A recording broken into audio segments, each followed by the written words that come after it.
कितना बढ़िया दृश्य लग रहा है।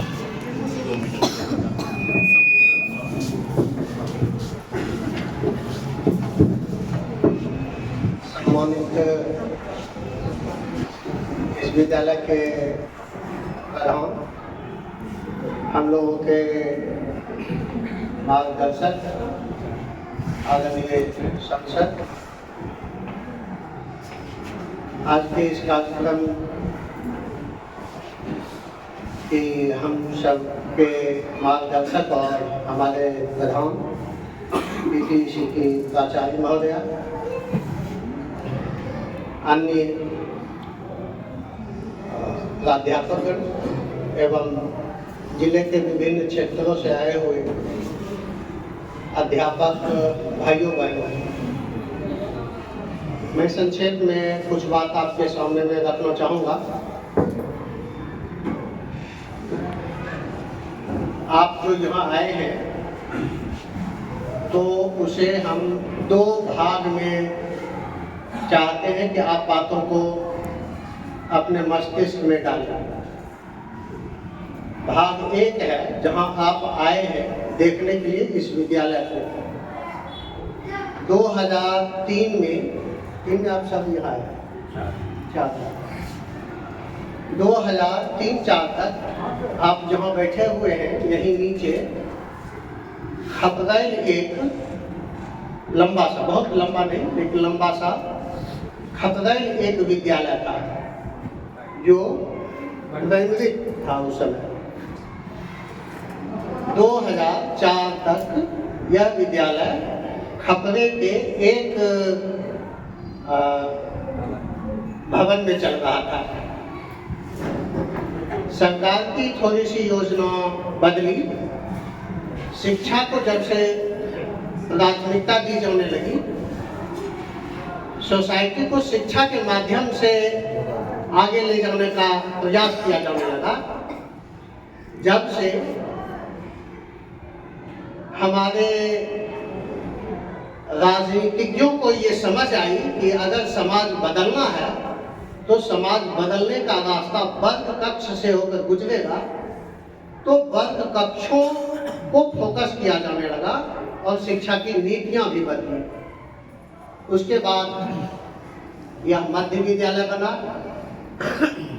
उसके बाद यह उच्च विद्यालय बना, उसके बाद यह +2 विद्यालय बना।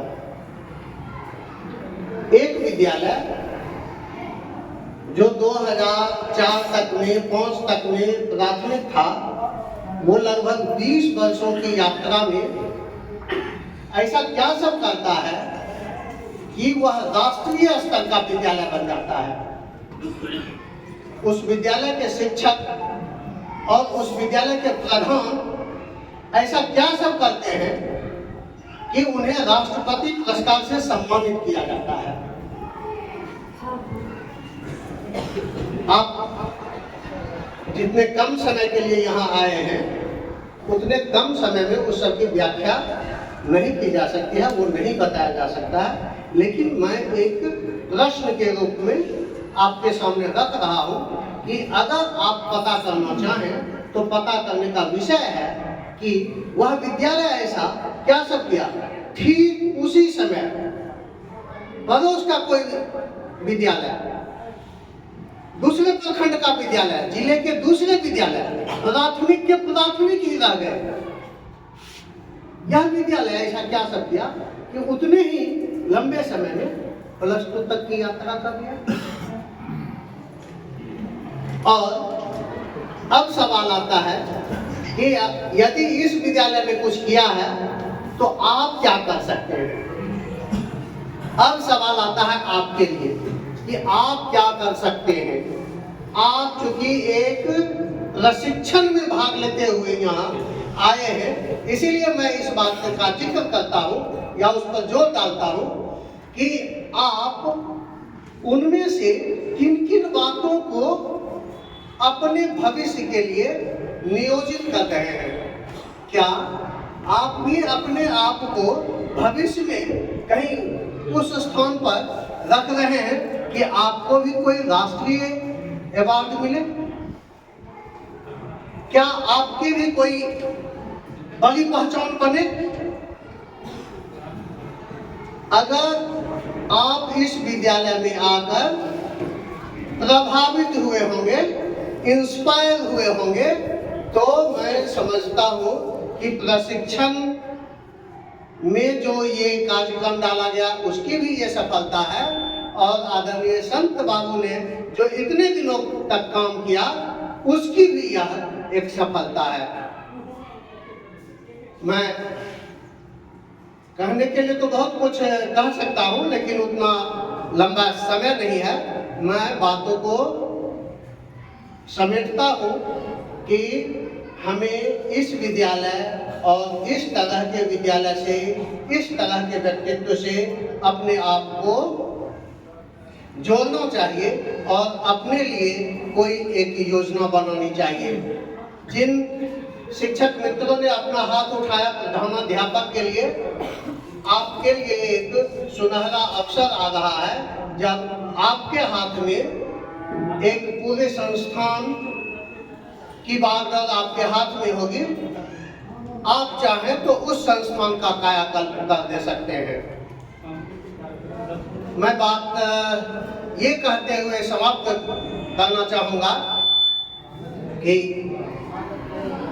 जैसे सर का विद्यालय है या मेरा विद्यालय है, उस विद्यालय में बच्चे जब ठीक से बैठना नहीं जानते हैं उसी समय आते हैं।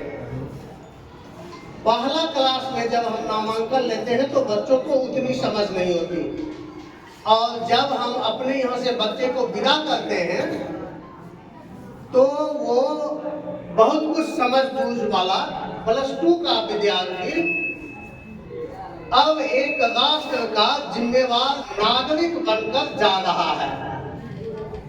जितने लंबे समय में वो मेरे यहाँ रहा, हमने उसे एक जिम्मेवार नागरिक बनाने में क्या सब किया, ये हमारा और आपका दायित्व है। हम समझते हैं इस दायित्व का निर्वहन हम जितने अच्छे ढंग से कर लेंगे, हमारी, आपकी, हम लोगों के जीवन की उतनी ही सार्थकता हो जाएगी। आप सबका बहुत बहुत धन्यवाद।